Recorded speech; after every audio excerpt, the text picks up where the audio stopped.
Welcome back, ladies and gentlemen, to another video. So today we'll be doing a very short, simple video, which essentially will be talking about mistakes. Okay, obviously everyone knows what a mistake is, and we all make them literally every day, every single day. But then the tricky thing with this life thing is some mistakes are more detrimental than others. So I was having a conversation with my aunt, and she was saying that she is happy she made the mistakes that she made, even though the consequences were sometimes dire for her, because us, as her nephews, nieces, kids, we can all learn from those mistakes. And she's like, we must make sure that the biggest lesson we learn in life is learn from other people's mistakes, because you never know at that specific point in your life, if you make the same mistake, it will be so detrimental there's no turning back.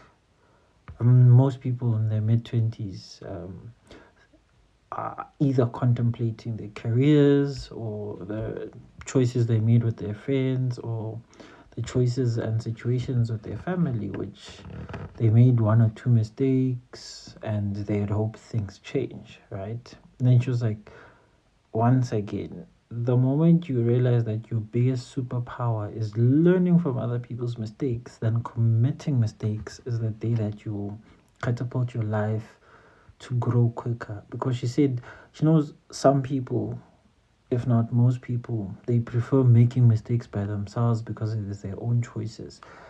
But guys, realistically speaking, some things you can't turn back the clock of time. For instance, who you have kids with, that's like a big one. So you see, it's one of those things. Obviously, I can say I made the mistake of being in the wrong career or in the wrong varsity and then I change.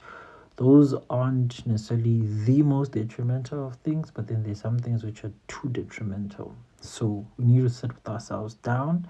We need to assess our situations as to which lessons can I learn from the next person that are very detrimental and I mustn't make. I must learn from other people how they dealt with them. If I'm in that situation, I can only hope that I perform better. But then, if it's possible, learn from other people's mistakes, be it financially, relationship wise, career wise, how they handle conflicts and so forth. One must be very careful with those type of things and also be cognizant of how to handle them.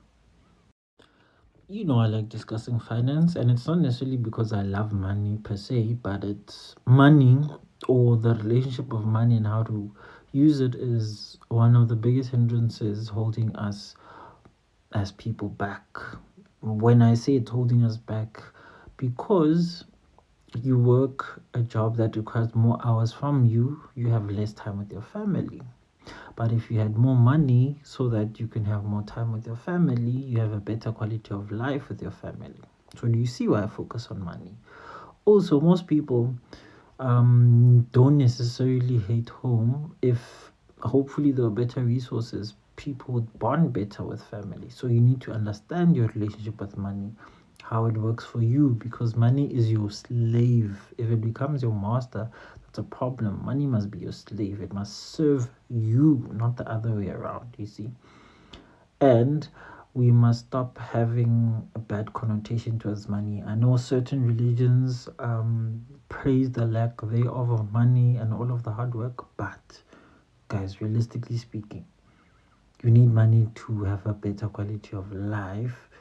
Not for everything, but then for most things, because it gives you're able to control your own time, you're able to control your movements, you have certain privileges which other people don't have, and then ultimately you live a better quality of life. So we need to know about money, talk about money, be open about money. Our relationship with money must be the most open thing ever.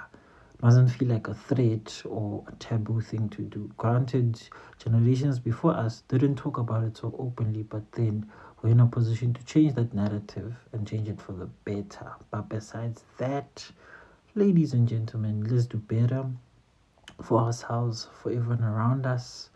and for future generations, because I strongly believe with the generation which will change the whole system. But change doesn't happen if you're not aware of your ability to change and also have a goal to change the set system as it is. Obviously, there will be a lot of resistance, so one must be ready for that, but that doesn't mean that it's not possible. So, ladies and gentlemen, let's do the hard yards, let's do the work, let's do the things, and then get to it. Hopefully, everyone is going to be in a better off position, a better off situation, and everything in between will be better than it was before. But, yep, that's how it goes, ladies and gentlemen. Thank you for watching. Please like, comment, share, and subscribe.